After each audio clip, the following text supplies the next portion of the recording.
Now, where did I put that? Here it is. Welcome to the Toolbox. Tools for life and everything in between. Stuff you can use or toss, it's up to you. Hey everybody, welcome back to episode 13 of Tools for the Toolbox. I am very excited to bring you this episode.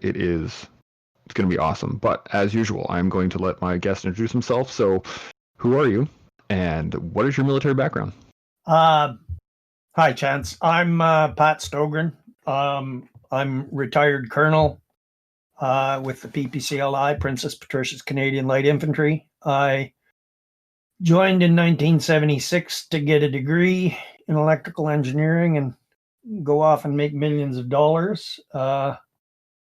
But decided in my first tour with 3 PPCLI that I'd like to command a battalion. So the first wrong career choice I made was to stay in the Army and not go into microcomputers in the early 80s. But so I served a healthy amount of time on regimental duty, served with the Canadian Airborne Regiment, served a year in Bosnia as a military observer, and then capped off my military career commanding 3 PPCLI in Afghanistan, in Kandahar in 2002. It was downhill from there on. I had no more ambitions in the military, became a green collar worker because I had been told that I wasn't, by General Hillier, that I wasn't earmarked to command a brigade. So I considered myself to be a green collar worker, but that worked into my plans because I'd only ever set my sights on battalion command. And so I had a couple of good jobs and was in a key planning position for the Canadian Forces return to Afghanistan, to Kabul this time, and actually contributed to the Canadian plans for the return to Kandahar in 2005.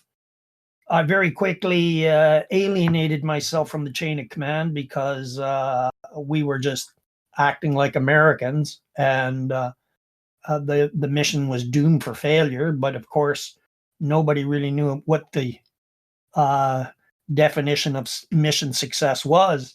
But it turned into a big search and destroy, and a lot of generals getting battle honors. And I became increasingly marginalized to the point where there was an opportunity for me to interview for the job of Veterans Ombudsman. And I thought that would be a great way to bow out gracefully and professionally and contribute to the troops. But that was the worst 3 years of my life. I've No doubt. After watching our troops getting butchered overseas and watching government up close and personal, and I mean as personal as you and I talking, I was with ministers and useless backbenchers. Now I'm starting to, the PTSD starting to come out, who were cheating.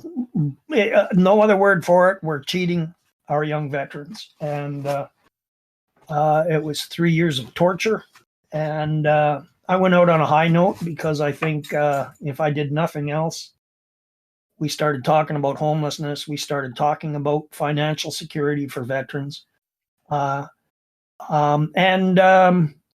nothing else, Brian Dick, who was at my final press conference, a veteran who was consumed by Lou Gehrig's disease, ALS, died knowing that his family received the benefits that he should have been entitled to all along.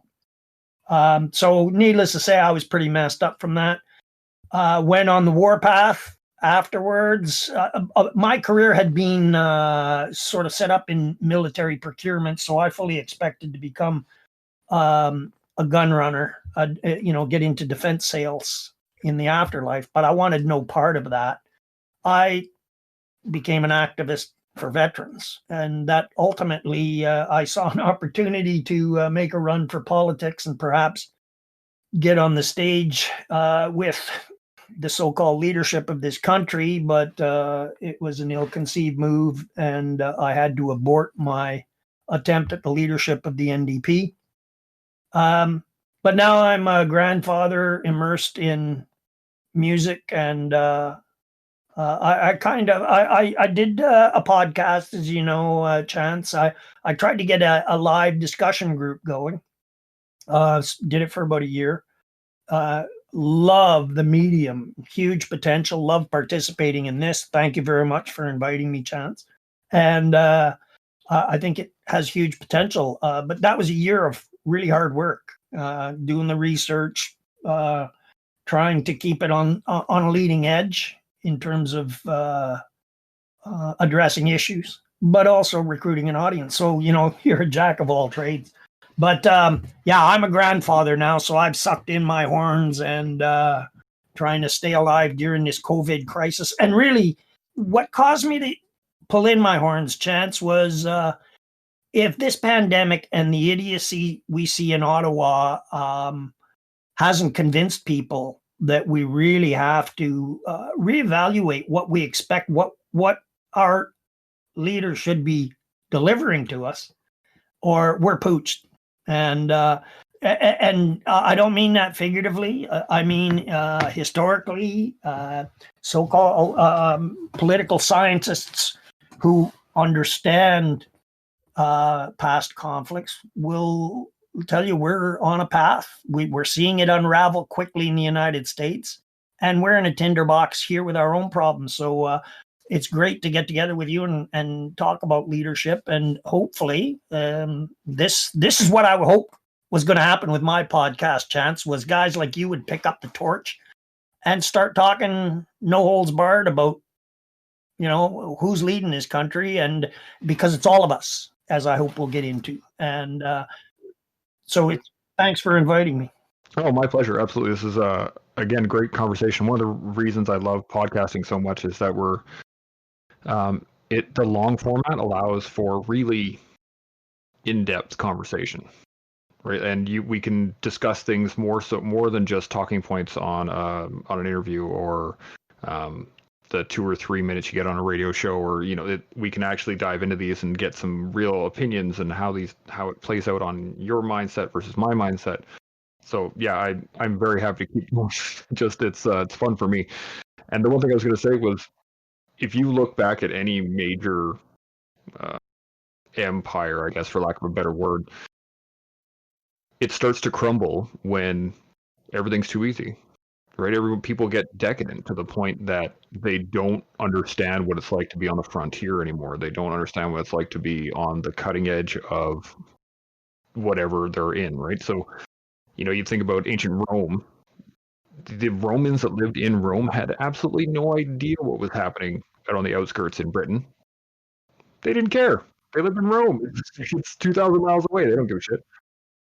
And here in Canada, it's the same thing. You have people that are sitting in Ottawa with their grand jobs and sitting up in their parliament and talking great large topics and how we're going to save the country and what we're going to do next and blah, blah, blah, blah. Most of them have never actually worked a job.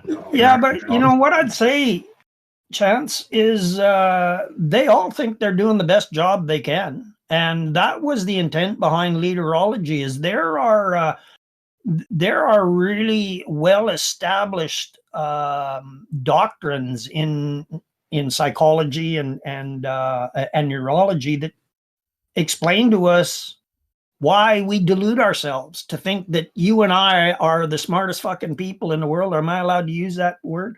Oh, yeah. You and I are the smartest people in the world, and everybody else, the politicians, are just a bunch of dummies. But what it is, Chance, is it's our egos. The fact our egos do not want to tell us that we're thuds and or that we're doing the wrong thing, and that is why we've got to revise our understanding of leadership, because it's been written by and about the people who have succeeded.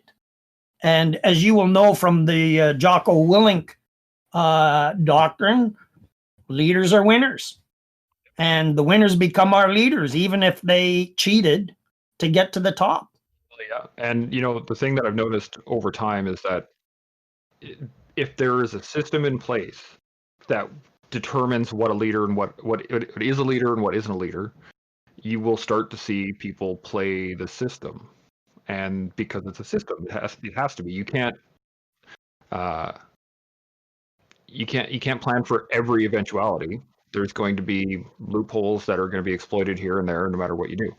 And even within Jocko's stuff, I love a lot of what he has to say, but I'm not 100% on his doctrine. No. But this is all good stuff, eh? No, he's a lot of what he writes is really good stuff to consider, but it's not a doctrine in its. Well, it is a doctrine in a sense, but a doctrine is not a science. These are ideas to guide us. But at the end of the day, you have to ask yourself, what is the job of a leader? And that's the real question, right? That's the real question. What is a leader? Well, I don't know if you can see my library here. I got dozens of shelves from people that like to think they've explained what a leader is. But why are we melting down? I'll get back to your thing about the why empires crumble. It's a lot more complex than that, but it comes back to egos again, and competing egos, and Sun Tzu, like the dragon is about to emerge again after 2 millennia. The Chinese Empire is about to emerge, and the book of Sun Tzu, which I carry my little copy with me and have now for 10 years, is all about psychology of leadership. And we have perverted it in the West to the point where it's all about winning. And the books get written about the winners. And it takes years. And politics is a great petri dish for us to examine.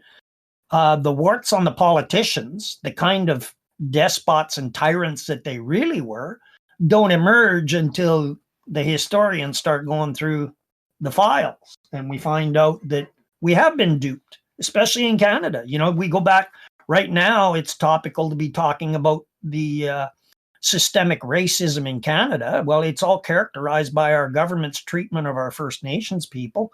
And that goes right back to Sir John A. Macdonald. And I'm sorry, folks, our successive governments to this very day, Prime Minister Trudeau was praised by Gord Downie in his final concert for bringing fresh water to First Nations people. It's all smoke and mirrors. And that is going to explode in our face. That will be the collapse of our empire. Already we see law and order starting to break down. Nothing like in the United States, but ironically, that's caused us to become more smug about our system here in Canada and our approach to leadership. When in actual fact, I can say categorically that I have seen the Americanization of the Canadian forces since I served with them. I was under command of an American colonel in 2002, and I was proud of the difference, what we brought to the fight. But successive generals have very much Americanized our approach to business. I think a lot of them got kind of used to the fact that the Americans were just there, and especially with Afghanistan, right? Well, it's deeper than that. I don't know them personally, obviously. Our chief of defense staff served in the American joint headquarters in Naples. NATO, it's a NATO headquarters, but it's American. We have been trying to emulate the American forces. General Hillier was one with the American forces, and quite honestly, right from Operation Mountain Thrust in 2005, when we went on and the media billed it as the biggest search and destroy operation since troops had arrived in Afghanistan. Well, it didn't work in Vietnam. It's never worked. It's not an approach to settle an insurgency. And it's no surprise that the Taliban handed us our ass and showed us to the door. Yeah, and it's not through no fault. Let me qualify that, Jeff. It's through no fault of the troops. our troops were first-class warriors, and much like American troops in Vietnam, we never lost a firefight. We've lost troops, we've lost warriors, but that doesn't win wars. That wins battles. Exactly. And we train generals to fight wars, and sadly, that's why I left the Canadian Forces, Chance. Yeah, it's one of the hardest things to really look back on, especially from being there and knowing what it was like, and the fact that, you know, anytime they stood up to us, we handed them their ass 2 times from Sunday, right? Like it didn't matter that we kicked their ass every day, every time they stepped out the door. They were kicking our ass in the long game, right? It wasn't about whether we took Panchway again, because they knew we didn't have the ability to just sit there for 25, 30, 40 years. I don't want to get into a talk about the strategy, but yeah, you know, we can argue about the significance of Panchway also in terms of the grand strategy, if you will, but there was no grand strategy. So without a larger strategy of how are we going, what is the end game, all of that becomes like the troops, and this is long after me, the idea of whack a Taliban, like whack-a-mole. That was troops from the 3rd Battalion were telling me that's what it turned into. There was a strategy at NDHQ of mowing the grass. We're just going in there to mow the grass again. That's where I decided it was time for me to leave. Like, to me, that was just grotesquely unprofessional, because we all heard it, Chance. We heard the talk about the Taliban, or we have the watches, the Taliban have the time. If a conventional army doesn't win, then something about if you don't win, you lose. And anyways, all of these buzzwords came out. General Hillier was great with the buzzwords, but at the end of the day, now the Taliban are basically dictating the terms to a president who's had a gut full of the carnage. Well, I think Kandahar was hugely doable for Canadians, hugely. But I knew from Mountain Thrust that it was doomed. Yeah, the thing that what I took from it was, you know, in About Face by Hackworth, he said you have to out G the G, right? Talking about Vietnam, you have to out guerrilla the guerrilla. You can't fight an insurgency as a conventional force in terms of conventional maneuvering and think you're going to win. Like, it just, you have so many. Well, it's funny you bring up Hackworth, though. I've got a couple of books of his on my shelf. One given to me by a young officer when I left the battalion, but the first one that was given to me was his first book, About Face, where Combat Hackworth talked about. Now, it's been a long time since I read that book. It was given to me by a Patricia brother of mine who I followed into Bosnia, and he was leaving. He says, "Here's a good book for you to read."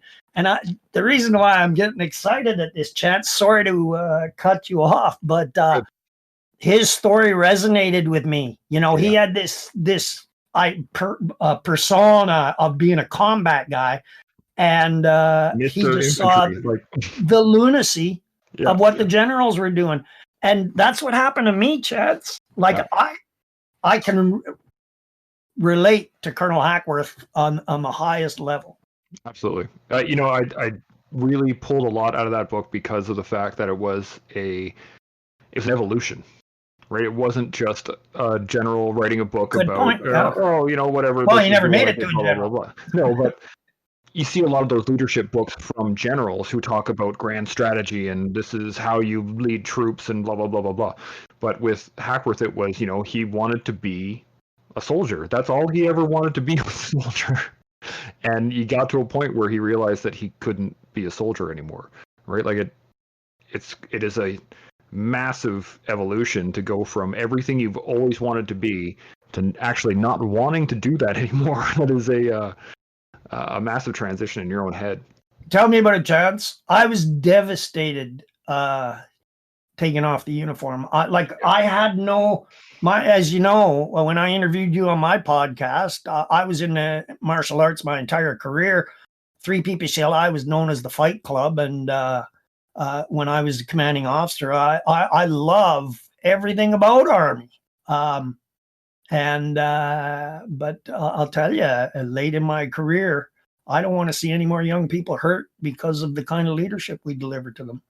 Yeah. And so, well, this is what I wanted to really dive into anyway on the whole podcast is I want to really talk about the concept of leadership. And one of the things that I was thinking about earlier today when I was preparing for this podcast was that, like, for me, a leader or a professional in any stance wants to get better at the thing they're trying to do.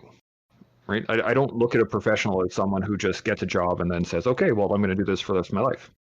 It could be a professional job, but someone who is a professional in that job is someone that strives to be better every time. And when I think of leadership, I think of someone who is going to study leadership as a skill set, not as like a, oh yeah, I'm in a leadership position. But I'll tell you something, Chance, that'll get you nowhere. Of course. No, truly. Yeah. Because I look at it in the military. There's a great book that's worth a read called Barking Up the Wrong Tree. And it talks about two different types of, call them leadership, but really chieftainship, two different types. There's what I would call institutional, and then there's moral or feral leadership. And institutional, to get ahead, you have to be a kiss ass. You have to cultivate mentors. You have to, especially in the officer ranks, and we can get into this when we talk about leadership, as whether it's a form of manipulation or a way of influencing people. So institutionally, you want to be a bag licker. You want to make your boss happy. You don't want to speak truth to power. And I saw the two types of officers in the Army. I saw the careerists, the guys that gave me the EBGBs, but they're all generals now. And I also saw the people that I would want to have backing me up, or, that I would die for. The two things don't fit. You can't be a moral leader and be successful. Well, take a look at the whistleblowers. If you're a whistleblower, if you put your back up to the chain of command, your career is shot. So if you think you're a leader because you're morally on the high side, that and a quarter won't get you a cup of coffee. You've got to get promoted to, everybody looks to the CDS and figures he's got to be the best leader in the Canadian forces. I know him personally. I have a different idea, but yeah, but people have to be more, we accept from our leadership, and this was the thrust of leaderology. We accept from our leadership things that we would never accept from subordinates. We kind of shrug and go, like take the pandemic. Great topic to be talking about right now, because there should be plans in place. This is a life and death situation that is repeating itself from the SARS. And we put things in place that politicians systematically dismantled from the SARS experience, including COVID research into a vaccine, including building up and maintaining stores of PPE, all sorts. The decisions that were made were absolutely ludicrous. And you can go back and see some of my podcasts. I talked about them as they were unfolding, at the insanity of things going on. But people just look to to Mr. Trudeau and his good looks and calm demeanor, and they say, he's a great leader. Yeah. He's a great leader, but he's dropped so many balls. Like the one thing that should jump out at people right now is he's imploring provinces to come and tell him what he needs. I'm here for the provinces. Is that leadership, Chance? Tell me what you need and I'll look after it. He's the one that has the army with an NBC capability. What's happening there, that's all the black art kind of thing. But he's got the Center for Disease Control or whatever in Winnipeg. He's got all of the assets. Why isn't he leading? And why aren't Canadians, instead of fighting each other about whose leader is better, Aaron O'Toole or Jagmeet Singh or Justin Trudeau, why aren't people saying, what the fuck? There's a reason why people are getting fed up with masks, Chance. You know why?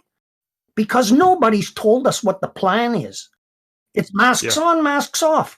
We go from one warning to the next warning, and people are getting fed up with it. It's about time. And instead of us fighting each other over whose leader is better, let's just back off and say, hey, you know what?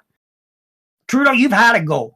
Who's next? You know, one of the things, as you were talking, it reminded me of Afghanistan. We're so busy trying to figure out who's in charge that no one's actually giving us a reason to fight. Oh, like, chance! if someone were to come up with a side, like I just mean, like if someone were to come out and just flat out say, okay, here's the plan. We're going to wear masks for the next 6 months. We're going to close down this, and this. We're going to see this effect, and then we're going to move on to plan stage 2. If we don't see this effect, then we're going to move on to plan B, and then move on. Chance, you have no idea how fucked up it was at NDHQ. Yeah, you have no idea. I can imagine. And the fact that there are professional officers who are just carrying, senior officers who are just carrying on as if, you know, this should have been our Vietnam. I've got another bookshelf here about the psychology of military incompetence and crisis in command, a whole bunch of Gabriel What's-His-Face's books, where after Vietnam, the Americans tore themselves apart to try and figure out what went wrong. And they looked pretty good until they fought in the Middle East the exact same way they fought in Vietnam, because that's all they want to do. We're not like that in Canada. That's why we have to de-Americanize our generals, and we have to start doing campaigns that are in keeping with the Canadian ethos. Unfortunately, Chance, and I saw this because I was sent over to teach Foreign Affairs Canada military campaigning. And I was also the head of the military head of the delegation that went over to brief the British MOD on the Canadian campaign plan, and they were blown away with how prepared we were as a contingent. And to make it even better, we bureaucratized the campaign plan and called it the common narrative. This is after it left my hands, but all the reports coming back to me from the troops on the ground, and of course what I followed religiously on the internet and in the news.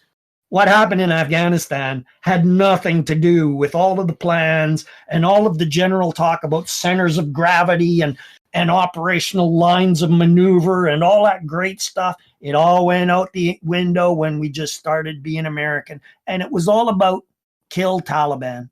When we did an operation on the humpback in Afghanistan, my commander's intent, the colonel's orders to me when we were going in on this operation was kill Taliban.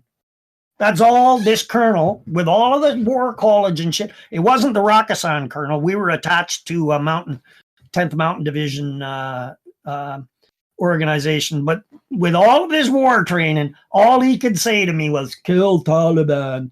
And meanwhile, like take a look at, you're a sapper.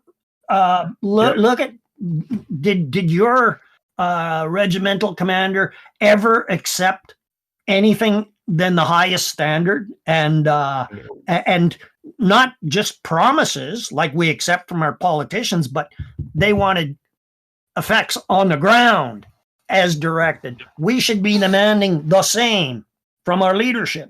Couldn't agree more. You know, that's one of the issues that I've had with a lot of our military our military leadership throughout my time in and out, was that it was centered around the ability to, or it was the no-fail army. I think Hackworth said it in his book as well, was that it doesn't matter whether you're capable or not, it has to get done. And yeah, I saw a lot in 1CR when I was working the incel. I would see the board on in the ops and training center, and I'd see the schedule that we had set forth, that what we needed to actually accomplish. And there's no fucking way. Like, we were double, triple, quadruple booked at times that we only had 2 working squadrons, and we should have had 4. Yeah, but you know, Colonel Hackworth, when he was writing that book, he's talking about the tactical level. And yeah, by the time it gets down to that level, there's no getting on. That's why we see great leadership at regiment and battalion level. But the parameters change. Remember what I said about barking up the wrong tree? And you know, I remember as a young officer, Chance, when we'd get a battalion commander, one of the 3 battalions, who was a real shithead. I remember on one specific occasion, a good friend of mine in the 1st Battalion, they were being tormented by a CO who will go on nameless. And I remember the drunken subby sitting around saying, but he was a great company commander. You know, why is he such a dickhead now as a CO? You know why? Because at that level, that's where you start to impress the generals. And that's where you open up your potential to become CDS. And that's where the chameleons take their coat off. And in my career, Chance, there might be one person that made it to Major General that I thought was a warrior that I could have trusted. And I won't get into names or anything. And there's a couple of brigadiers, but you know, I was pretty good at through my career. And in retrospect, I look back, and the guys that I trusted, they peaked at colonel. Maybe 1 or 2 made it to brigadier, and maybe 1 to major general. The other ones, you could tell when they became battalion commanders, all of a sudden their shit didn't stink, and that's all they cared about. So that's, you know, when we're talking about leadership, we really have to you have to put on a transcendental meditation kind of headset and do the remote viewing and look into NDHQ, you know, because it's completely different, but it's connected. Yeah, what I was going to say with that statement was the fact that I was able to see the disconnect from the higher headquarters to the troops, because we had this board that was stacked, right? We had so many tasks, no idea how we were actually going to make it work. And I'd go down to the bay, and there'd be a shit ton of sappers sitting on their ass in the bay doing nothing. And there was this random disconnect, because the guys that were down in the bay going like, what the fuck are we doing here? They'd talk to their sergeant, it'd work their way up the train, and it would come down that, oh, we need you for said task that no one was actually doing because they wanted to impress the next level up. They said, yep, I can get this done.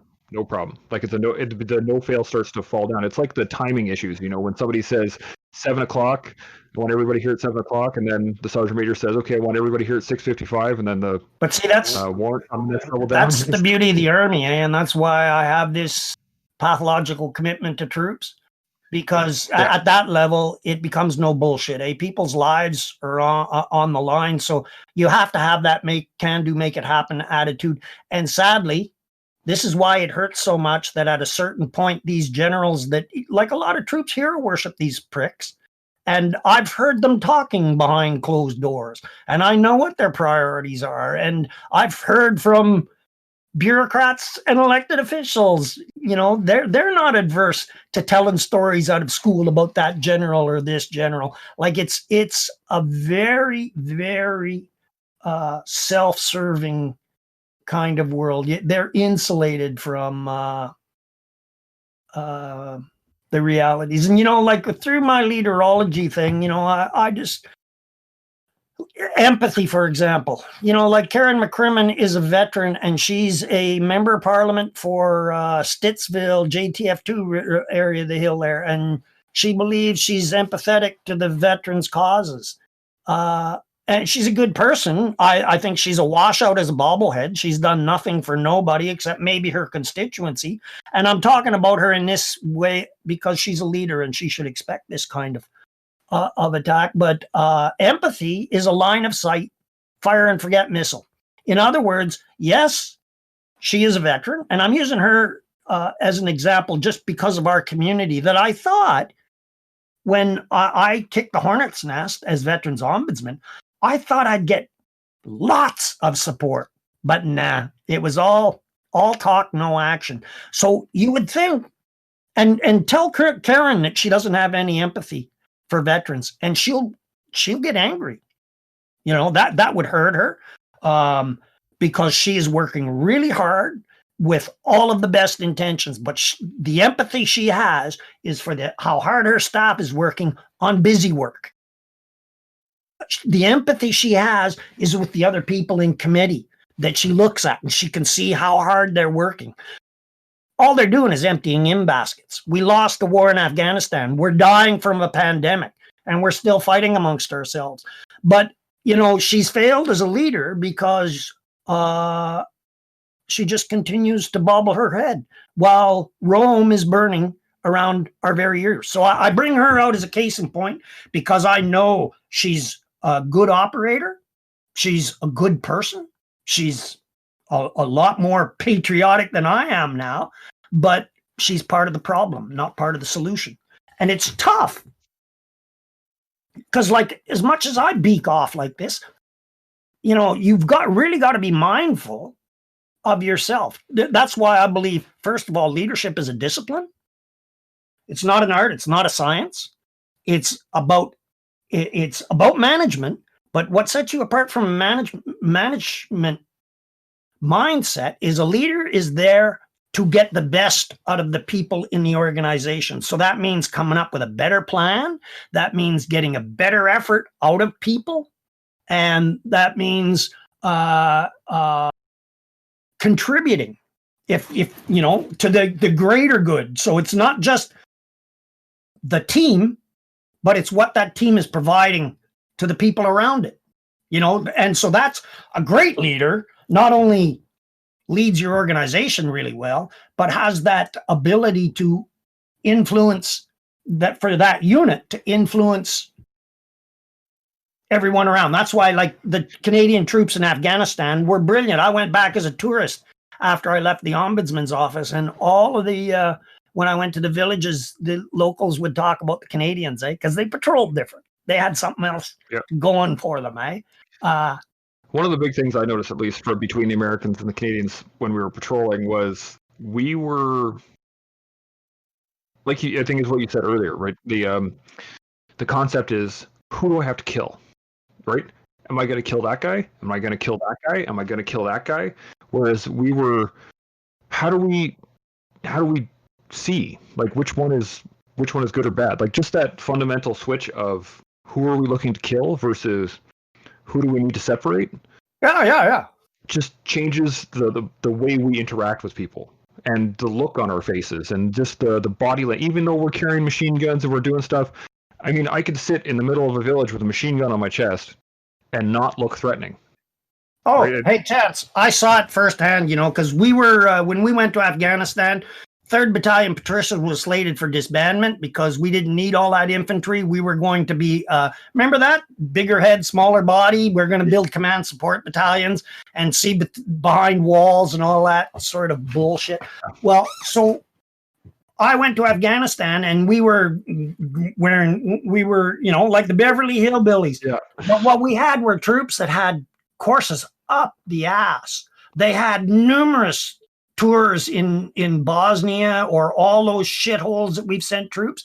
Yeah. And what I found is, you know, back in the 70s and 80s where we were dismissing peacekeeping as it's an also-ran. We're training for war. This is just something we do to keep us busy. No, that was leading edge world insurgency, 5th generation warfare. It was about rules of engagement. Like the old doctrine used to be humanitarian aid, push them in the ditch. We're going to fight the Soviets. You know, that CIMIC was an also-ran thing. It's gone ass about face now. And what I found when I got over there was we had these troops who could put on the serious act, like they went hunting Taliban, seriously. But these were the peacekeepers.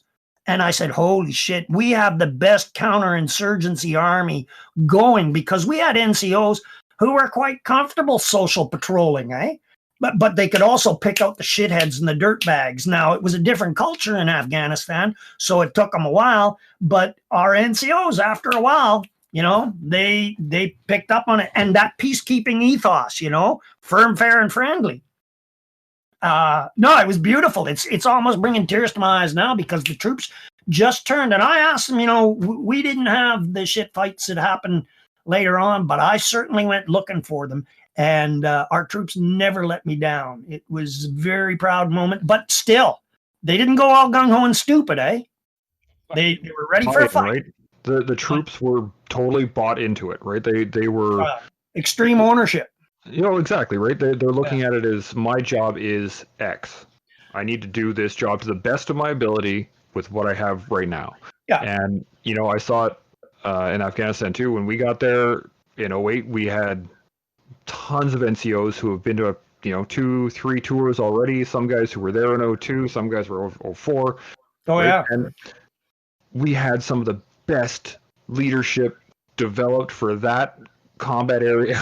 Oh, yeah. With the massive amounts of experience, and I can't talk about them enough because they were fantastic.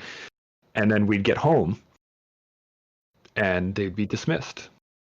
Like I personally watched a warrant of mine VR right before tour because they wouldn't let him go home and see his child being born. This is like the only one and he's in Wainwright. Like it's in Edmonton. It's a weekend, right? Go home. Tell me about it, Chance. No, right? no. Yes. No. Yeah, But I mean, it's like the key is buy-in, right? Like in order to get anybody to do anything you want, you have to get them to buy into what it is you're trying to sell. And when we were talking about intent earlier, that's what I mean is that without an actual, this is what it looks like when we win, your intent becomes see how long you can last. Yeah. Really. Yeah. Right? So let's examine that concept of buy-in. Like take it so you learned it in the combat sense. Take it for leadership, civilian leadership. How do you get buy-in now? Or what do you buy into? What do the people buy into? Why are things so fucked up? I think that's why you had so much trouble getting people to stand up and go, hey, what the fuck is going on here? Because they're not looking at it as a direct leadership. I think there's a disconnect between, especially our politics, because we're not actually voting any one person in, right? Like I have no say over who the leader is going to be in a party unless I'm part of that party. So I have to pay to then be a part of this party, and then I have to throw my vote in to see who the leadership person is, and hopefully it's the guy I like. But if I'm not part of any parties, then I just have to sit around and vote for my local constituent and hope that he gets a majority over the whole country. Like it becomes the disconnect between our leadership from a civilian to a politician is so extended that I think people just don't understand how much power they actually have by voting and being part of being involved in politics. And the other part of it is they don't care. They don't see it as anything changing. They're so complicit, I guess, with the system that they just don't care. So to get them to actually buy in, you're making a big statement there. I think they care. They care too much, and the problem is they care so much that and to quote General Patton, who I used to, is they take counsel from their fears. And I say that because looking at this pandemic, I would have made some hard decisions very early on, because I used to have under my command, when I commanded the Joint Operations Group in Kingston, the Chemical, Biological, Radiological Incident Response Squadron. And I knew that a pandemic was 100%, and I knew it could be serious. Would have been a whole lot more serious if there were people dying in the streets, like instead of in long-term care facilities. But I thought that the fear of death would have created buy-in for a whole bunch of civilians, where I was trying to preach moderation, breaking down these political divide and conquer, because this is, if you want to get into the history of conflicts, it all starts with politics. And we're at the end of a cycle now. The Ottomans and the British empires have died in the last century. The Americans are collapsing, and it's going to be fucking horrible from here on in. It's just the way it is, but it starts with politics, and politicians going at each other. And then you see the idiots who start, and you see it in the States, and it's happening here. It's just taking longer, but it's not going to be the same. A civil war is not going to be with one side in blue uniforms and the other side in gray uniforms with guns lined up and shooting. It's going to be IEDs. It's going to be carjackings. It's going to be home invasions. It's going to be drive-by shootings. It's going to be really ugly, and it's going to be anonymous for the most part. That's the way I read it. But banning guns isn't going to touch it, because the problems are at the top with the politics, and then at the bottom with the systemic racism. And this is where the RCMP, Brenda Lucky, I worked with her in Bosnia years ago. She should have been on her toes here about the systemic racism. The reason why the RCMP are always beating up First Nations people is because they are so impoverished and desperate that a lot of them have turned to crime and drugs and things like that. That is the system doing it to them. And the RCMP have to deal with that, because the politicians aren't. You know, there's some group here advertising on Facebook that their water's poisoned yet again. We can't get that thing straight. That's how it's going to happen. At the bottom end, we have this severe racism problem in Canada that we just refuse to, because you're not a racist. I'm not a racist, but we do a whole lot of racist things. This is the ego, because you don't want to be known as a racist. Neither do I. So you know what your ego tells you? Chance, you're not a racist. You might hate those fucking people because they're taking your jobs, but you're not a racist. Really. But yeah, no, I know. But you see what I'm saying? Yeah, I hear you. Yeah. That's the concept of self-justification, and it's absolutely a psychology thing that we justify our actions because, well, in this particular case. And this is where I would say to you that where leadership is a discipline, and it's a discipline in mindfulness, because you have to recognize innately and immediately that you're letting your feelings get in the way of what should be done. You're letting your fear about getting promoted getting in the way. And people would say to you, fuck off, fuck off. That's, well, I can say to you that there's tons of books. Those bottom two bookshelves there are my psychology books. It's proven that cognitive dissonance is avoided by your brain telling lies to you about how great you are and how fucked up everyone else. So that's where I'm challenging you, Chance, about, how they just don't see it that way. Well, there's a good reason why they don't, but they think they do. Just like I would be quite open in telling people how fucked up our leadership is, because it's fucked up on the ground. Look around. Our economy is tanking, and we're sucking on the hind teat of the Americans here. We need leadership at this point in time, but we're not getting it in the pandemic. This is all observable. I don't know how we're going to fix it unless you and I and your audience and my audience can get together and say, let's stop fighting, folks.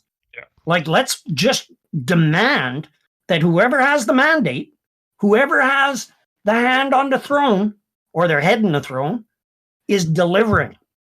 Fix the native problem in Canada. Which is, it's not hard.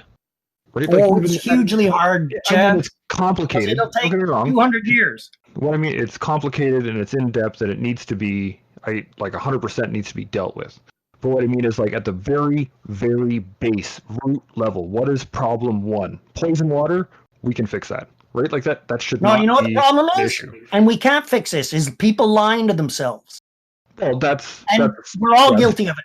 And this is why we have to have the frank arguments or the discussions, not to win, but then, the leader should be the judge who doesn't think he knows it all or she knows it all, but like a judge, takes the evidence from the prosecution, takes the evidence from the defense, applies that to the law, and eliminates bias as much as is humanly possible, because it's impossible to do it completely. But we expect our judges to be fair and impartial. We should expect the same of our leaders. Oh, for sure. And that's what I mean, is that if it was actually a problem in the politicians' eyes and the leadership's eyes right now, if it was actually a problem that people have poison water in your own country, it would be fixed. Right? That is if all of a sudden Edmonton or Toronto, oh my goodness, Toronto started getting poison water, that would be solved instantly. Right? So it wouldn't even be a question going to the House of Commons. It would just be, yep, fix it. And yet nothing's being done when it comes to the native land, right? Like this is what we were saying earlier, leadership versus manipulation, right? But you know what the difference is there? You know what the difference is there, Chance? It doesn't hurt us personally. And this is where the ego comes into it. Yeah. Because I talked to people on Facebook for 10 years almost, and then my podcast to try and bring these things out. You know, the displays of police violence that we see on TV. But people would come back to me on Facebook. And I did this for 10 years. This is how I created leaderology. I would put out feelers to see how people would respond. And, you know, people that I knew that were good operators in the military and police who absolutely refused to accept that there are bad cops.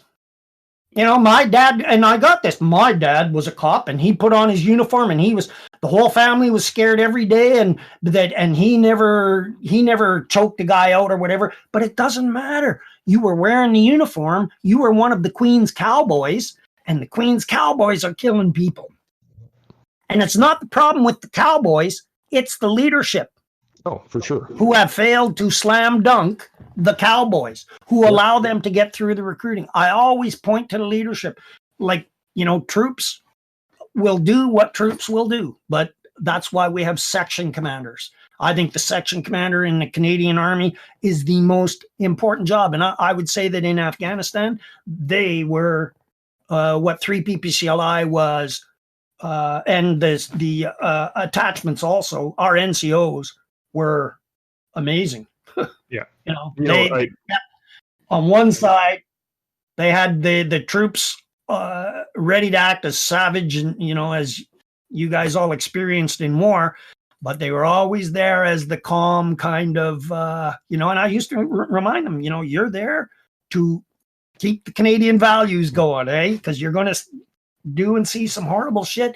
But at the end of the day, we're here because we're Canadians. And that's what the leaders have to do, is unify, not divide and conquer. Now with Aaron O'Toole at the helm, they're already talking about how he's going to split up the group.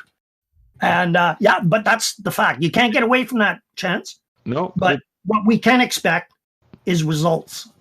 Yeah. And, you know, one of the things that you just said that kind of piqued my memory on that was that I actually I agree with you 100%. Section commanders are the vital piece of the Canadian military because they influence everyone from the chain, from the bottom to the top. And I mean that because they are teaching the junior officers, like the sergeants and warrants, are teaching the junior officers how to lead. Well, and let me ask you something, Chance. In your experience in the engineers, did when your CO left the unit, did he not get a banner or a flag or something? Yeah, there was always something that he got some. What about squadron commanders? When a squadron commander left, didn't they get when a section commander gave up command of the section, did they get anything? Nope. No, kicking the nuts. And in the infantry, section commander, sergeant, is the only real commander in the Army. Yeah. They're all, everywhere else, they're sergeants major. Yeah. But a section commander, and when I was in the PPCLI, I wanted to have it, when you got your section, I wanted to give you a plaque with a bayonet on it saying, most important job in the Army, because I would send section commanders off in Afghanistan to do, like we had there was an attack on the palace in Kandahar and there was a bunch of bodies and stuff, and they needed a squad for security right away. And so I sent Sergeant Austin's section while it went through the company, but and then the word came back, well, send an officer with them from the Americans. And I said, no, we don't do that. Yeah. You know, here's a sergeant with 15 years of operational experience. Like, but all that to say is, you know, we look up for our leaders. We don't look down. That's just a section commander. But so important. well, you know, I don't know if anybody's ever asked you that question. Why don't, if there's that freaking important, why don't they get something special? Now, yeah, a sergeant gets to walk around with a sash and a stick, but that's the sash and that's not the command thing, eh? Because you get a pay stick when you're a bigger NCO. Anyways, such an important job, but we dismiss it.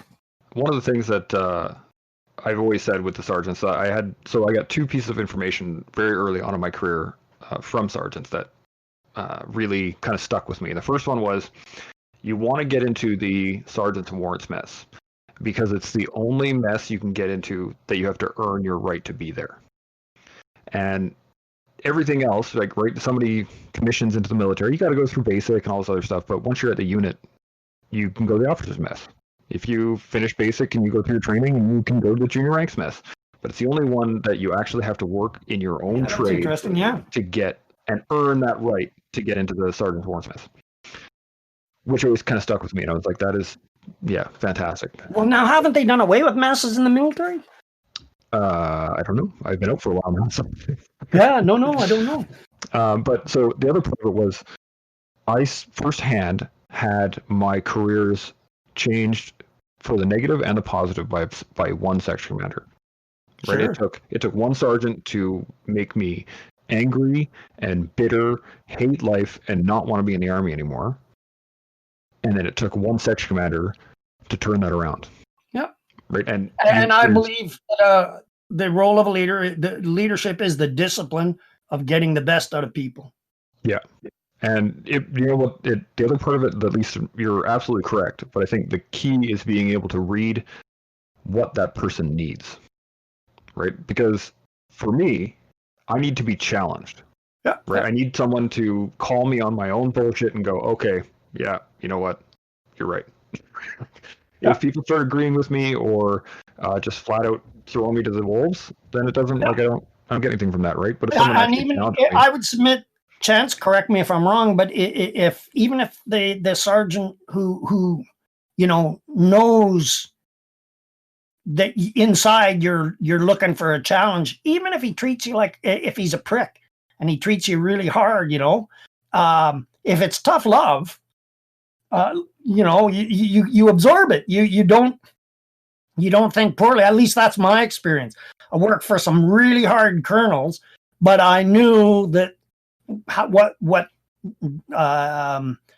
drove them, and I knew why they were driving me, and I always appreciated that. But you can tell, eh? Yeah. There's a fine line between hard love and being an asshole. Yeah, exactly. It's very fine, and it really depends on the person, right? Because your tough love is different than my tough love, right? I need tasks. In my mind, I'm an engineer, right? I need jobs. Give me a job. Give me like, but it needs to be within boundaries. This is you need to do task A. Do not exceed your left and right, and then do not exceed your boundaries on the left and right. But this is my intent. This is what I want you to finish. And for me, I'm like, fantastic, awesome, great. But no explanation. No, do it this way. No, blah blah blah blah. Just let me run. And I know lots of guys who need the style of leadership where you just like, you will do everything I fucking say to the letter. Well, let me follow on from that. I had a company commander come up to me. He was heading off. He was leaving theater early to go to Toronto, an important course. And I was saying goodbye to him, the CO's briefing or departure thing. And he said, sir, I was amazed that, he said to me, I was amazed because I always ask for feedback. And he says, I was amazed at how much risk you were prepared to accept. And I said, what do you mean? Like, we're in a war here. And he said, well, I never saw you in my company lines. He was Adam Company. And I said to him, the reason why is because when I would hand you a seed of an idea, you would come back with a bouquet of flowers of, options, or come back, may not be exactly what I was expecting, but he was a smart guy and came up with his own solutions to things. And sometimes they were better than my idea. Sometimes they weren't, but they still facilitated my overall intent. And so I said to him, you know why? And I'll just use a pseudonym here. You know why, Shane? because I was spending all my time with the company commanders that I didn't have confidence in, because, you know, they might need, and not overwatching them or bullying them. I don't even think they would have noticed, because I was just there and we're talking, you know, and sometimes their Niner had to put the push on, but it was a full-time job. I found connecting on the moral plane. There was always the CO thing. Because this is my command model, has three parts to it. A commander has leadership, management, and authority. And the authority piece of it is either legal or it's moral. And it's best if it's both. But in the military, most people rely on their legal authority. You know, fuck you, Sergeant. Just do what you're told. I tried to, because especially with Sergeant, they've been trained. They've had the same course as I have. They better know their job better than I do, because they've got experience that I don't have.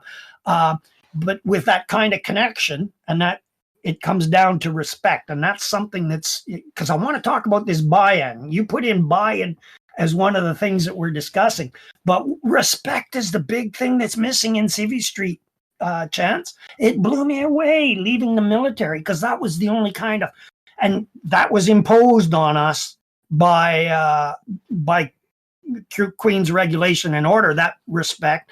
But I remember I got contacted by on Facebook, God bless Facebook, by a sergeant who commanded my weapons det when I was a company commander, and he just gave me an attaboy and said, you know, you were the first company commander that actually asked me my opinion, and you know, because that's how I learn how good these guys are, eh? And so I was always putting it's a test. It's a way of testing your troops, and not do or die. But this has got to be 25 years later, Chance. And he contacts me and he said, you know, I really appreciated that.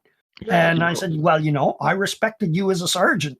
Like a sergeant has a lot of qualifications. Absolutely. And it brings to the point that when we go through leadership training, one of the things that we always taught is leaders lead and follow, right? You can't be a good leader unless you're a good follower. And I disagree with that. Well, this is what it never really disagree with that vehemently. That's Army bullshit. No, just let me explain. So it never clicked in my head, because I was always thinking straight up and down, right? I was thinking, you follow and I will lead, and from above, you tell me and I will follow. And it never clicked in my head until as you were talking, it brought up a thing that I was thinking about a while back. But anyway, the ability to lead and follow is to be able to be a leader, in air quotes, but giving away that leadership and then just following along. Because yeah, sure, you're the man in charge, great, but who's the one doing the job? The guy on the ground. So you have to get him to lead you by telling him kind of what I'm beating around the bush, but basically it is that, as you said earlier, you give him an intent. This is what I would like to see happen. And then you're going to follow him with his plan, because he has to buy into his plan. So he's going to go do it. And you just kind of have to sit there and go. Yeah, see, here. This was another thing I was trying to do in leaderology. There's, have you read any of Colonel Boyd's work? I don't think so, no. Okay, are you familiar with the decision action cycle? Observe, orient, decide, and act? Yeah, well, when because the Army doctrine, and I've got a presentation that I got off Strum Galloway, a famous RCR guy, and one of his key points is to be a good leader, you got to be a good follower. I disagree. I wanted to have a battalion of leaders following me, and so in the Boyd cycle, or the decision act, observe, orient, decide, and act. And what you want, or what I wanted, was at every level of command, not to wait for orders, not to wait for the plan. It's the orient box. You got to build this. So in the orient box, okay, you have certain attributes that you want to bring out in people. And in the person, there are skills, knowledge, and attitude. You want to cultivate the skills, the knowledge, and attitude through training. Okay, and then when you're on operations, there are constraints, limitations, and freedoms. So let me go through this. So you get inside your troops' heads, you've already built the skills, knowledge, and attitude. And like my attitude was, everyone's a leader. When I welcomed troops into Kandahar, I said, you guys are going to make 10 million decisions while you're here. And I've empowered you all to make decisions without referring to higher. I say, because as you know, a decision to walk across a field could be life and death. And I said, let this be your guide. Whatever you decide, I'll back you, but just make sure you're prepared to brag about it to your grandkids when we go back home. About what decision, whatever this, just let that be your guide. And otherwise, go off and make. And so within that orient box, there are constraints, restrictions, and freedoms. And this is what I would think of. The constraints are things that I tell soldiers they have to do. Do whatever you want, but you have to do this. So you're constrained by that. Freedoms. How many times in a set of orders were you ever told you're free to do this, that, or whatever? It's always restrictions. Restrictions was the bottom of my list, but very important. Like, no war crimes. Like we're here morally. But so what I tried to do, Chance, and this is what I tried to do through leaderology and my podcasts, and is try to bring out the leader in people so that they observe, they orient in terms of what they're good at, their skills, knowledge, and attributes, and then the constraints, restrictions, and freedoms, and then they decide and they act. And I told, now, long story short, when I was leaving the 3rd Battalion, I told my successor, I relied on back briefs. I'd go around and I'd be talking to company commanders. And when I went FIGMO in Afghanistan and stopped going around getting back briefs from various commanders, I lost touch like that because they were in the habit of making decisions. They knew what had to be done to come home from Afghanistan. They were doing it. The DCO was calling the shots, all of the company commanders. And before I knew it, so I said to my successor, I was kind of, this is my approach to maneuver warfare. And, but he went the other way. He tightened down the ropes and was more centrally controlled. Now, both ways work. We've all had COs who were the best section commanders in the world by their own admission. Yep. Because they commanded every section in the battalion. Yep. But in a war, in confusion, it comes down to firepower, quite honestly. But I want to have, but in a life and death situation, the real leadership comes out, as you know, Chance. Absolutely. So, and this is exactly what I'm saying, is that you have to be able to lead. When I say lead and follow, is that you have to be able to lead at the lowest level. The lowest guy needs to be able to lead, right? And the leader should be able to follow. Okay, now put yourself in the caucus of the Liberal Party. Mm-hmm. And I've just been hypercritical of one member of Parliament. Yep. Because, she's following. Yeah. Mind blowing. Well, no, but she's following. By your definition, she's a great follower. This is what I mean, is that as a leadership, if I'm looking up to the leadership, right, and they say, you're my colonel, I'm a master corporal in your battalion, and all I've gotten from you is your general intent, right? I want you to take that town. I'm going to take that town. Okay, cool. Well, the first thing I'm going to do is talk to my troops and be like, okay, we need to take this first building. We're going to need fire support from here. We're going to need blah, blah, blah, blah. I'm going to start working the plan on how to do that. And you're going to follow me in, is what I'm saying. So it's not that you are leading and you're following. No, okay, but let me put this to you. Let's say you've been told to attack a hospital. The leader and say, no, that goes against rules of engagement as per blah, blah, blah, blah, blah. Sir. Right? So get on with it. And that's... No, so get on with it. Well, sir, I'll tell you what. This is my new plan. Now be careful what you say here, because that's easy for you to say. Yeah. And I can tell you that by failing to do it, chances are you'd be thrown in jail. Yep. And that'd be the end of your career. Yep. and that'd be the end of your livelihood for your family. And I'm saying this because I walked away from my military career and I threw my employability on a fire when I was the Veterans Ombudsman, and I haven't had a job since.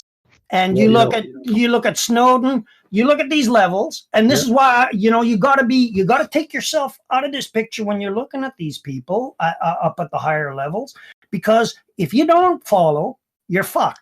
Look at JWR within Trudeau. She did the right thing and stood up to him. She's fucked. I don't know if she'll get in it again, but she was thrown on the heap and forgotten about. Now, we can question her integrity or her intentions and all that, but the fact of the matter, you don't follow, you're not getting promoted. Your career is probably at the end of the rope. And so it's easy for you to say because you went into battle, and at that point in time, you just assume that our presence in Afghanistan was legal. Mm-hmm. Yeah, just like, we assume that Omar Khadr was a terrorist. Well, that's interesting. That's debatable. I mean, my opinion on that it's conclusive, but we'll never end that because there's a whole bunch of people that believe in their heart of hearts. And another thing that psychology tells us, and it's been measured and proven, that it takes way more evidence to change a person's mind than it ever takes to set their bias in the first place. And once that bias is set, people are blind. I'm blind. You're blind. And unless you have a relationship with your subordinates, like I had with mine, where certain guys would come and say, with all due respect, Colonel, that's a fucking stupid idea. I got in yelling matches with my legal officer, and she came back afterwards and apologized. I said, what are you apologizing for? I didn't take her advice.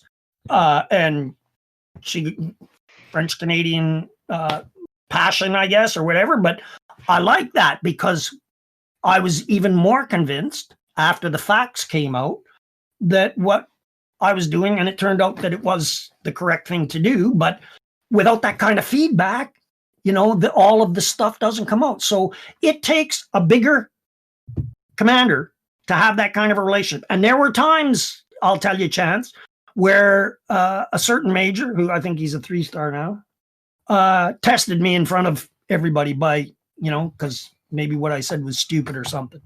And you gotta make an example of them at the time and make it, quick and painless and all that, and not belittle the person.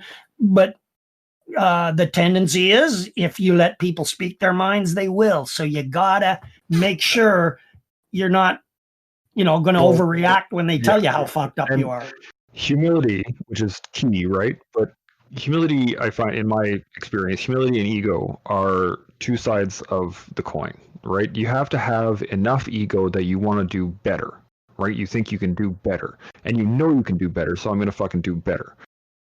But the humility of it is you have to recognize that something is not up to par first. So what is humility? For me, humility is the ability to recognize your own faults, not even just your own faults, but just that you don't know everything, and work from that assumption. If I don't know everything, and I'm playing with you here, Chad.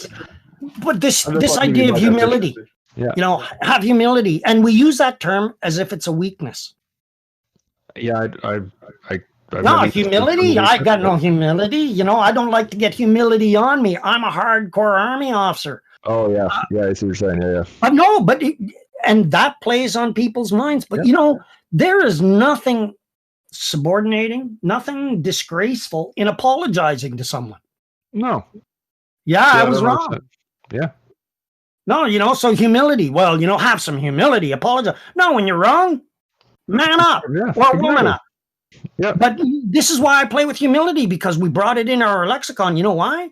Because people are sensitive, and that guy has no humility. That's, and well, of course he doesn't, but no, it's just common decency. I screw up. I use a 4-letter word and it offends you. Sorry, I'll try not to. That kind of thing. It comes back to respect. That's ownership. At a very minute level, it goes right down to your personal interactions, right? How do you interact with people? Can you interact better? Can you interact more in tune with what the situation is calling for? One of the things that a lot of guys get in trouble with when they get out of the Army is the fact that they're so used to being able to speak their mind to their peers, like, with no filter. And the average person, they need a filter from the thoughts and speech of the troops, right? Like, but then without the ownership, people go, well, fuck, I'm just speaking the truth, right? Whatever, this is who I am. I'm not blah, blah, blah. But with actual humility, with actual ownership of the problem, if you say something and the other person offended, and you're like, oh, shit, sorry, man. Didn't mean to. I didn't mean to offend you. My apologies. I'll try not to do that anymore. And that's perfectly fine. I don't understand why that would be looked down on, but it is. I actually had at one point a sergeant major wanted to sit in on an OC's hour when we were out in the field. And in front of the entire squadron, I stood up and was like, sir, that is not a good idea. You really should not be involved in the OC's hour. It's not your position. And he said, well, Corporal, I'm Sergeant Major. Sit the fuck down. Well, there's a fine line there. I know, absolutely. I was out of line. Because we've always been around people who seem to have a better answer for everything. Like we're not. I'm not suggesting that a follower has to be the official opposition. Absolutely. But comments like that, like you're treading a fine line. But if you really think that's not the place. And, I was lacking tact, right? I could have done it better, which I tried to do afterwards. I tried to link up with them afterwards outside, not surrounded by the rest of the troop, not surrounded by the rest of the squadron. But this is something you learn over time and with experience, is that there's a point, like I said, where if you're going to say something to me that is absolutely wrong, in my point of view, I'm going to bring it up to you. I'm going to bring it up to you right then and there. No question. But that's me. It's gotten me in trouble a few times. But I've realized over the years and through experience of getting into those troubles that tact is very important in how you speak to people. And that and is tact tied into respect? I think a little bit, for sure. Because I was bitter. Like at the time, I was bitter. I was an angry, bitter corporal, and I really didn't give a shit. I figured I was going to be getting out after this next tour anyway. So who the fuck cares? So the audience is important. I always wanted to hear the unvarnished truth from the troops, and some of the troops are great because they had to have my trust that I wasn't a shit accelerator. If the troops weren't happy in a company, with whatever's going on, like morale was the shits after month 4, but I would go and talk to troops, and they and I'd ask some sensitive questions. Well, I don't want to be disloyal to the boss, kind of thing. And I said, you're not being disloyal, like, because some of the things that I might have a company doing, and I can only speak to that level of command, but some of the things that I might tell a company commander to do might be fucking stupid. And maybe the company commander didn't tell me it was stupid, or maybe he didn't understand, my intent and took the orders too literally or something. So I used to, sit down with the troops in the trenches, light up a cigarette. How's it going? No. Okay. No bullshit now. What's going wrong?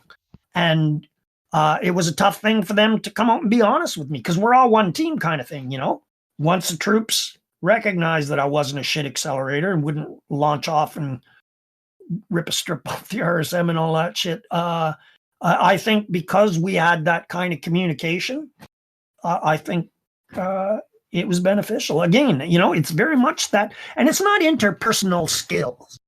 This is bringing the best out of people.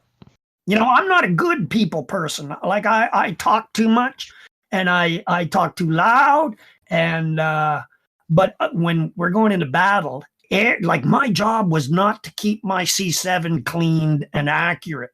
My job was to keep 850 of them. To have those. I had those weapon systems. I look at a soldier as a weapon system, and it starts with the heart and the emotion and skills, knowledge, and attitude that I had cultivated for 18 months before we went off to Afghanistan. I had this observe, orient, decide, act construct in my head from day one. Like my aim was to instill on every soldier in the battalion. I had 2 words walking into that battalion. My intent was empowerment and ownership. That's why I cued when you brought up, when I interviewed you on the show there about Jocko Willem, about extreme ownership. Because those 2 words, I said, nobody's anonymous in this battalion. You know, if somebody screws up, we all own it. Yep. And so you have to control each other. You know, I empower you to, and the troops, we sent 850 troops. The only respite that the troops had when we were there was 96 hours in Dubai. Otherwise, they were in trenches or on the back of aircraft. And we sent 850 troops to Dubai for 4 days, and we didn't have one single police report. And it's not because the troops weren't breaking the 2 drinks per man per day, per person per day thing, not at all. It's because at every level, they were looking out for each other. We moved people in sections. Section commanders had a ruthless, we didn't send them off in dribs and drabs. We'd do a proper relief in place and send a formed body of troops off on R&R, and that worked. You know, we went to basics. This is just simple basics. We had, you could count the number of negligent discharges on 2 fingers, I think, because we might have had a second one. I don't know. But there was no messing around with clearing your weapon and all that. When you went out, you were loaded for business. And, you know, when things were down, then but we didn't have clearing going into every bay. We expected every soldier to be an expert with their weapon. And that was all coming to me from NCOs, you know, the RSM, company sergeant major. They were telling me things, you know, in Bosnia, you know, the reason why we get so many negligent discharges, because we got troops clearing their weapons fucking stupidly, you know, every room. I never served in Bosnia so I don't know this, but I went with the NCOs, you know, when you pick up your weapon, you're going to war. And as a result, we treated the troops like professionals.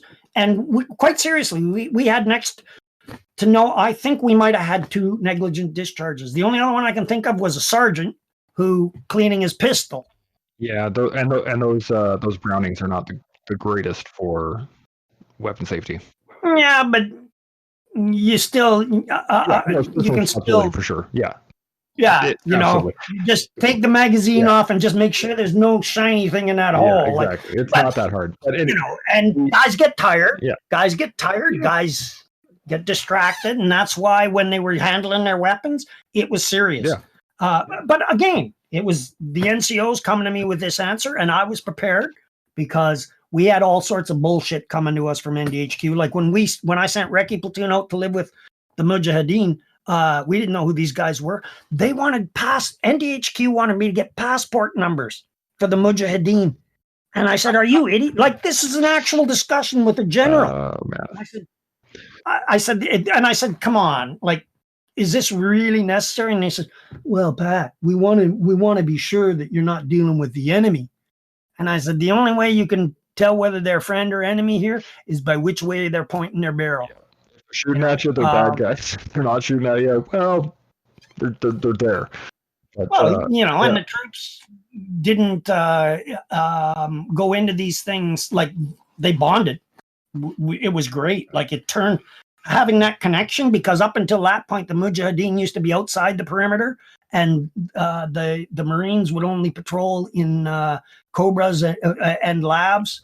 Like whereas we sent these guys out with their sleeping bags to live with these guys, and overnight they loved Canadians. Well, mutual they respect, started coming to the Canadian tent. Yeah. Say again? Mutual respect. Right? Warriors looking at warriors. When our troops said they'd do something, they did it. Yeah. They do it. Yeah. One of the things that really, it kind of formed my outlook at how I should be a soldier was very early on. I had a sergeant tell me that you are not, you're not just you anymore, right? No matter what happens, you are Canadian Forces soldier, blah, blah, blah, blah, blah. So good or bad, you are now linked to every single other person in uniform. And if somebody fucks it up for everybody else, guess what? You're in that same fucking boat. And if you don't want to be that guy, don't be that guy. Like, if you get a speeding ticket and you mouth off to the police, the story in the news is going to be Canadian Forces soldier, so and so and so, arrested for whatever. Right? It's not Chance Burles anymore. It's not Pat Stogran anymore. Right? Oh yeah, and in our case, in 3 PPCLI, they had the reputation of being the airborne incarnate, and they were hated by Army headquarters. And I was told by a PPCLI general that if we fucked up in Afghanistan, it might be the last nail in the coffin of the PPCLI. Wow. This is no bullshit. And because the Patricias had no generals in those days, and when we came back, I had done some things that were a little unconventional and probably could have landed me in hot water, except we had the media there, and the media covered our troops and showed them in the very best light. And what I did, Chance, was when I first arrived there in Kandahar, and it was like middle of the night, and the Marines were dug in. It was complete light discipline, and there was Nala Ayed. She's with CBC now. She was on the ground to meet us there. No. And she'd been to Jalalabad for the attack on Tora Bora, and I said, "Wow, this is pretty impressive professionalism here." So we had a small talk, and I said, "Hey, you know what? You can go anywhere you want and talk to the troops." And initially the troops, because they weren't accustomed to this, but I figured in the back of my mind, if the press, and I got burned by a couple, but for the most part, I would impress upon them, our lives depend on you keeping operational secrets. I said, so, names, dates, places, and all that. And so we had an agreement, but still they were allowed to. The troops were very uncomfortable with that because because they'd been brought up wrong. But after they saw how the press just reported and stayed out of our way, and they weren't exposing us to danger, I think one of the reasons why, let's say, any bad blood didn't spill over when we came back was because our troops really impressed the media, because they were taking, Stephen Thorne went up on Tora Bora with the troops, and he saw the sappers, because we blew off the side of that mountain, because if there were any caves, we were going to find them. Yeah. And we had chopper load after chopper load of beehives, and the guys were just anything that looked like a cave. But yeah, and then we had guys going off on patrols, and the troops won the hearts and minds. No, it was my operation was the manifestation of observe, orient, decide, and act, and that was kind of because we all thought we were airborne troops and we were special. JTF2 was kind of new, but airborne troops are independent, and so observe, orient, decide, and act, that fit into the ethos of the troops, and they didn't let me down. It's such a great, that OODA loop is so, it's just so amazingly astute that it's usable in everyday life across the board. Like you can actually work out an OODA loop for whatever it is you want to do and then follow it. It's very simple, right? If you want something, you look at it and say, okay, well, how do I make that happen? Okay, I need to do this, this, this, and this. Cool. I'm going to do it. And then you go and do it. And then you and that kind of, and that's the way he did. The way Colonel Boyd came up with that concept was he saw that American fighters were destroying communist fighters in Korea. Yeah. And he looked at the Mustang compared to the MiG or whatever they were flying, and realized, because they had better firepower and more speed. Yeah. But the cockpit of the American aircraft allowed him to observe and orient his aircraft to counterattack faster. So he was always one step ahead of, or they were always one step ahead of their adversaries. Well, Colonel Boyd was a history prof at the Marine Corps University in Quantico, and he reverse engineered all of these campaigns.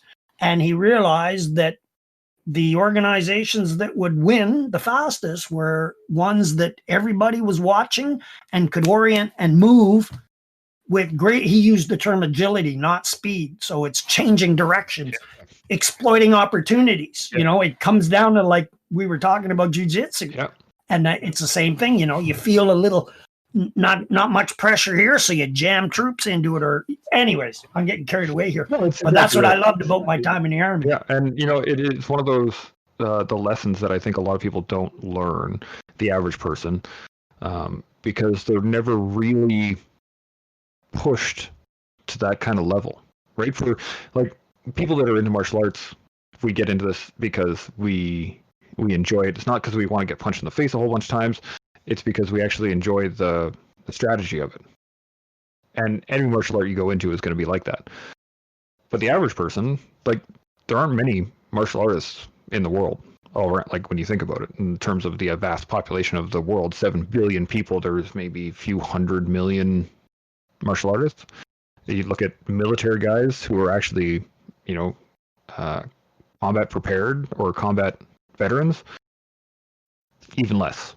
Right, you're maybe millions. Oh yeah, right. And that's the danger of looking at, you know, I like even a martial artist. It doesn't necessarily mean you have the proper attitude towards it, and because we're not homogeneous, And it's the same thing with Black Lives Matter. Like, yeah, there are professional criminals that are taking advantage of that movement, and so there's. You know, but at the end of the day, it's about racism, systemic racism, but yeah, there's even in military, you know, it takes a curve, right? Well, it takes a collective effort. Like the whole idea, you know, I say our success when I go back to the negligent discharges and the R&R in Dubai. It was a team effort. Everybody screws up. And maybe gets a little drunk at the wrong time or whatever. But when there are other people who are looking out for you, that's where it all comes together. And that's the kind of teamwork that has to transcend the workplace, you know. And I thought when I was the ombudsman and after I left that we're all veterans, that, you know, we're going to come together for each other. Well, no, there's almost 1 million of us, and we're lucky if we can get 1,000 people to a thing, you know. And this is why I wanted to touch on buy-in, because I thought buy-in would be easy when I left the military with veterans and all that. But until people are actually at risk of being harmed, they will shoot off and they will talk like they've been to every war. You know, and it's like us talking about what they should be doing in Parliament.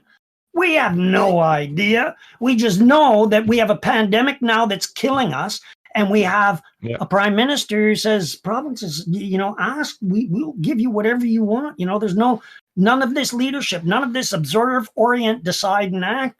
It's all, you know, we'll ask me for it and I'll give it to you. Like, there's no leadership out there. It's all bogus. It's and it's going to implode on us, absolutely guaranteed.